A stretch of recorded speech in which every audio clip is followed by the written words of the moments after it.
et mis on nüüd juhtunud on see, et ajakirjandusväljaanded ei saa lõpmatuseni mängida seda mängu, et me oleme sõbrad. Kuna lihtsalt inimesed ei usalda enam seda juttu. Olukorras, kus Eestis on juba 150 000 töötut, eks, on inimesed on rahulolematus, on inimeste hulgas suurenenud, ei saa mängida enam ajakirjandus kaasa koos valitsusega seda mängu, et kõik on kõige paremas korras ja kõik on väga hästi. Nii, see, mille tõttu on hakanud ajakirjandus ka väga kriitiliselt jälgima valitsuse tegemisi. Aga kas võib öelda, et ajakirjandus kergelt keppis mööda? Selgelt muidugi ajakirjandus keppis mööda. Ajakirjandus ei tohi kunagi minna liiduga või võimul oleva kliigiga koostööl. Ja kuna ta mööda keppis, siis ta sisuliselt nagu sai suhkami vastu nägu, eks ole? Ta sai suhkami vastu nägu ja nüüd on tulemused käes, eks ju. Nüüd neid tõmmatakse läbi igate pidi, igasse auku püütakse trukkida, eks. Ja väga raske on nüüd ajakirjandusel, kuna ta on olnud kogu aeg sõber, eks, väga raske on tal nagu nüüd lambist hakata kritiseerima, on ju. Niimoodi teravalt kritiseerima. Nüüd öeldakse, et aga kus te siis varem olite? Miks te siis varem seda ei teinud? Täna näiteks Lang ütleski, aga me siin juba seda seadust juba valmistame iidamast aadamast, et miks te varem ei reageerinud? No vot, eks ole. Et selles asi on, aga varem oligi see, et ma arvan, et varem, mis juhtus, oli see, et ajakirjandus oli ise ka kerges sellises unes või letargias, eks, et ta ei saanud ise ka aru, et talle tahetakse nagu päitsed pähe panna. Nüüd, kui ajakirjandus ärkas, et appi, meile tahetakse päitsed pähe panna, nüüd on teistel hea öelda, et aga sõbrad, hilja, rong on juba näinud, teil on juba päitsed peas, olge nüüd vait. Nähke nagu teile öeldakse, et tuleb teha. Kindlasti on praegu see otsustav moment, kus ajakirjandus, minu meelest selle tõttu ongi kõik väljaanded nagu ka seljad kokku pannud. Ja väga otsustavalt selles mõttes tegutsema. Väga õige muidugi. Selles mõttes nagu tuleb neid väljaandeid kiita. Jah, et tuleb kõvasti karjuda, sest viimane aeg on kõvasti karjuda, eks ole. Ja mulle meeldis just, kuidas seda asja lahendasid just, et Postimees läks sellega kaasa. Ma arvan, et Norra omanike Kadastiku eelistused sisuliselt suruti alla. Postimehes on ju normaalseid inimesi ka, täiesti normaalseid ajakirjanikke. Seal on ka mõtlevaid inimesi. Seal ei ole ainult Kadastikul, eks. Ja mul on väga hea meel, et sellega läks Õhtuleht avaldas tühja esiküljega Äripäev. Ja sinu vana armas Äripäev. Jah, et need on ka sisuliselt 3 väljaannet, kus ilmuvad aga Päevaleht nüüd? Artiklid. Päevaleht. Päevalehes ilmus üks arvamuskülg oli valge. Ekspressis, Päevalehes ja Maalehes oli arvamuskülg valge. Nemad esikaant ei teinud, jah? Nemad esikaant ei teinud, jah. Aga ma arvan, et neil on nagu teine traditsioon, et nad müüvad esikaanele reklaami. Just. Et sellel on neil raske nagu seda esikaant välja müüa.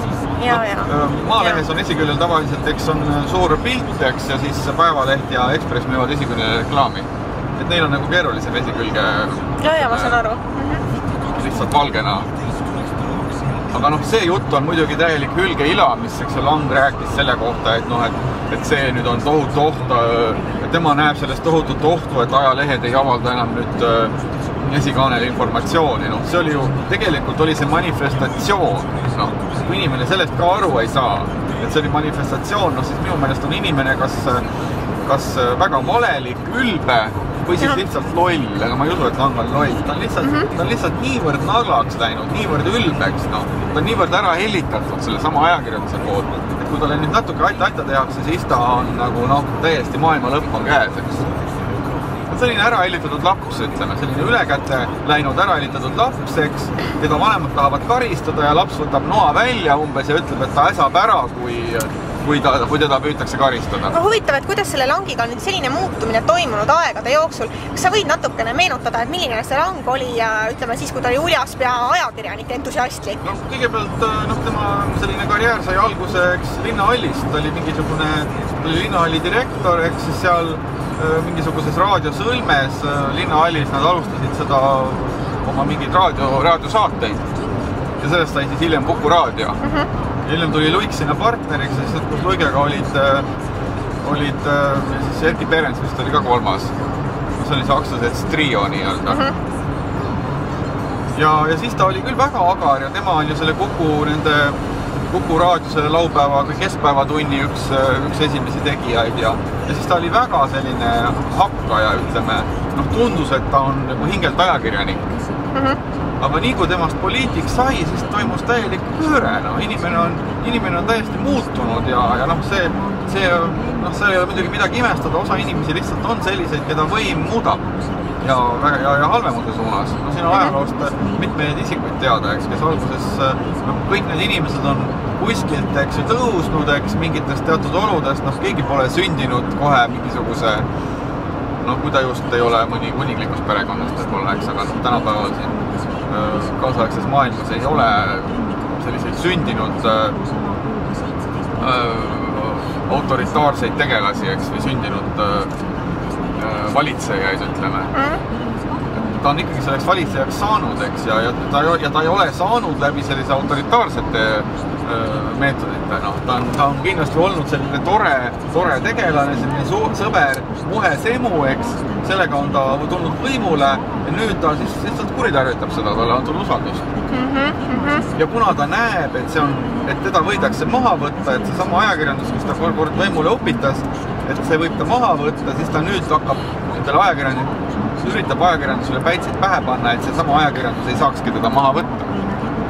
Jah, aga siit tekib nüüd selline küsimus, et mida rohkem ta pressib, seda rohkem pressib ju ajakirjandus vastu, eks ole. Ja siis ta võibki lõppkokkuvõttes lõpetada ikkagi kraavis. Jah, paradoks ongi see, et mida rohkem tema pressib, seda suuremaks muutub ka see vastujõud.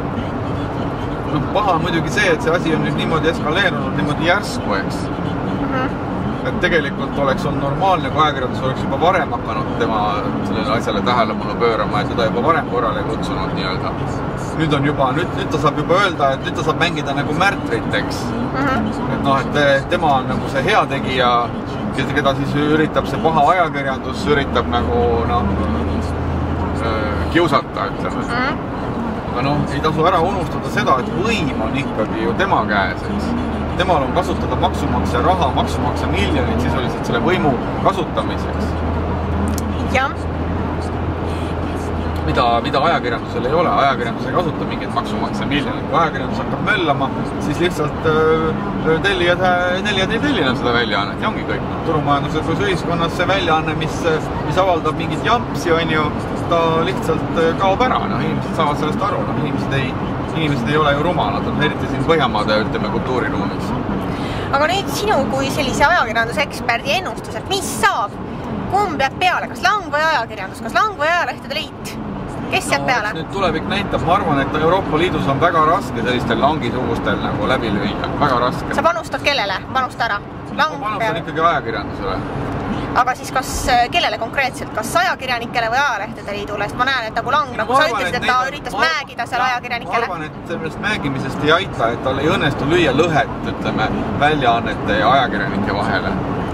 Et väljaanded ja ajakirjanikud on ikkagi, päeva lõpuks nad on ikkagi ühel meelel, Kui neile ikkagi üritatakse päitseid pähe panna, siis sa võid mängida nii palju kui taht, ja lammast mängida. Sul ei õnnestu enam inimesi neid veenda, et nii lollid nüüd ajakirjanikud ka ei ole, Lang nagu alahindab, jah.